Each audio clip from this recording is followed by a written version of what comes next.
voted for him because he was going to lower the price of groceries, right? Milk and eggs and gasoline. You voted for him because you needed the price of basic shit that you need to live to come down, and you felt he was going to do it, despite the fact that he offered no plan as to how, despite the fact that he lies so goddamn always. You were like, no, he's a businessman and he's looking out for the average American. So he gets into office, and what's he do right away? He takes LGBTQ plus and turns it to LGB. He throws away the T and the Q and essentially throws away the people they represent as well.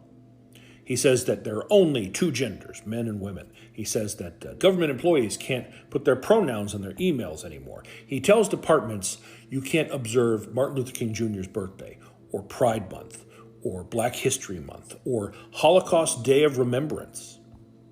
How is that affecting the price of groceries and gas? Did it go down for you? Because it looks like it's not going well. Oh, but he's imposing tariffs. That should definitely do it. The tariffs should help, right?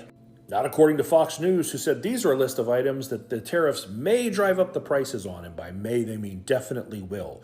He said, I'm doing tariffs, and the president of Mexico was like, bet, we can do tariffs too. And Trudeau was like, bet, we can do tariffs too. And the premier of British Columbia was like, if you have liquor that was made in a red state in America, it's not welcome to be sold on our shelves, and they look like this now. But maybe you don't trust Fox News. Maybe that's not a good source. Oh, look, it's Mitch McConnell saying that Trump's tariffs will drive up the cost of everything. Not may, but will.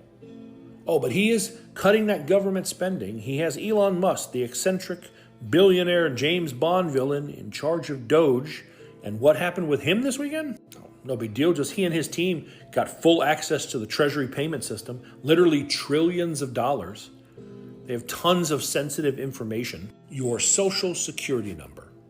He and his crack team now have access to your social security number. His crack team that we didn't know who they were until some journalists did some digging and identified at least 6 of them, aged 19 to 24. One of them still in college, none of them having any government experience, and we also don't know exactly what their immigration status is. There's a possibility that some of them are here working on an H-1 visa because that's something that Elon's very fond of. These people have access to trillions of dollars in the payment system and your social security number and any other number of very sensitive things. And Elon's response to them being named at all was to say that the people who did that have committed a crime, that they named the people who no one voted for, who have access to extremely sensitive information that affects every single American. And when anyone in these departments try and stop them, it seems like they're met with retribution.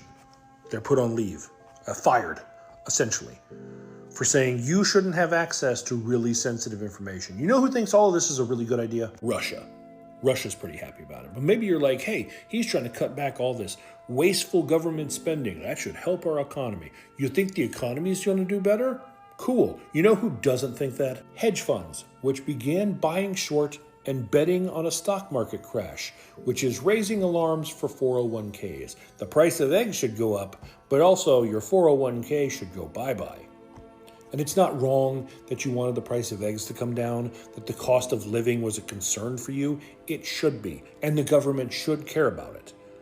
Maybe the problem was putting your faith in a man who made it clear that he likes to throw away people he doesn't have use for, who wanted to blame a bunch of the world's problems on being woke, on acknowledging a group of people like the trans community who make up less than 1% of our community, who told you the immigrants who come here and pick your food and last year paid more than $90 billion in taxes and Social Security that they can never access, that just goes into the pool that helps you, that they're the bad guys, that they're the ones who are making your life hard. And now they aren't in the fields picking those vegetables. Vegetables are dying and rotting and will never go to market. And when there's less of something, the price goes up.